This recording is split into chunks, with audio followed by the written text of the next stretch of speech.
Middle east में भड़क रही युद्ध की आग अब एक ऐसे खतरनाक मोड़ पर पहुंच गई है जहां से पीछे हटने का कोई भी रास्ता नजर नहीं आ रहा।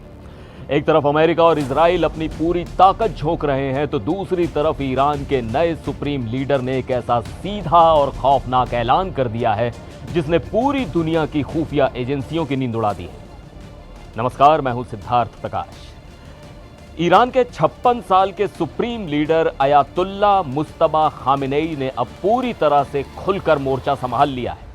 सोशल मीडिया प्लेटफॉर्म एक्स पर उनका नया बयान किसी कूटनीतिक चेतावनी से कहीं आगे की बात है। ये एक सीधी जंग का बड़ा ऐलान है।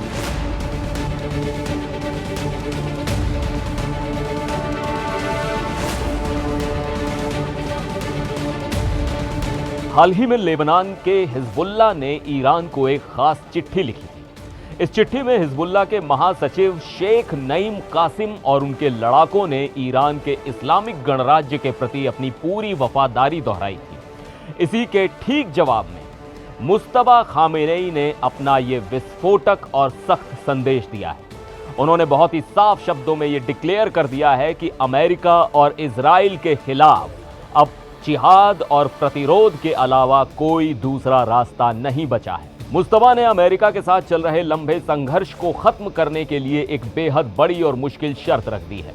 उन्होंने स्पष्ट किया है कि अमेरिका के साथ किसी भी तरह की कोई डील तब तक नहीं होगी जब तक इजराइल लेबनान में अपने सैन्य अभियान पूरी तरह और बिना किसी शर्त के बंद नहीं कर देता। मुज्तबा ने अमेरिका और इजराइल को जिंदगियों और पीढ़ियों का विनाशक करार दिया है। मुज्तबा खामेनेई बिल्कुल अपने पिता पूर्व supreme leader Ayatollah Ali Khamenei की सेट की गई आक्रामक नीतियों पर चल रहे हैं। उनका ये स्पष्ट मानना है कि लेबनान के हिजबुल्लाह लड़ाकों की रक्षा करना ईरान का रणनीतिक जनादेश यानी स्ट्रेटेजिक मैंडेट है।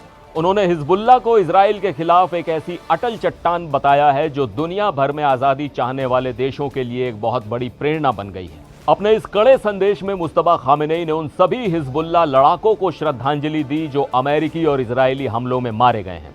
खासकर पूर्व महासचिव सैयद हसन नसरल्लाह का जिक्र करते हुए उन्होंने कहा कि इन शहादतों ने हिजबुल्लाह को एक छोटे पौधे से एक विशाल और बेहद ताकतवर पेड़ में बदल दिया है। उन्होंने हिजबुल्लाह की अंतिम सफलता की प्रार्थना भी की। अब सवाल यह है कि ईरान के इस खुले जिहाद के ऐलान के बाद क्या इजराइल लेबनान में अपने कदम पीछे खींचेगा या फिर मिडिल ईस्ट किसी बहुत बड़े विनाशकारी युद्ध की तरफ तेजी से बढ़ रहा है? आपकी इस पूरे मामले पर क्या राय है? कमेंट करके जरूर बताएं। फिर मिलेंगे एक और वीडियो में। आप देखते रहिए एनडीटीवी इंडिया।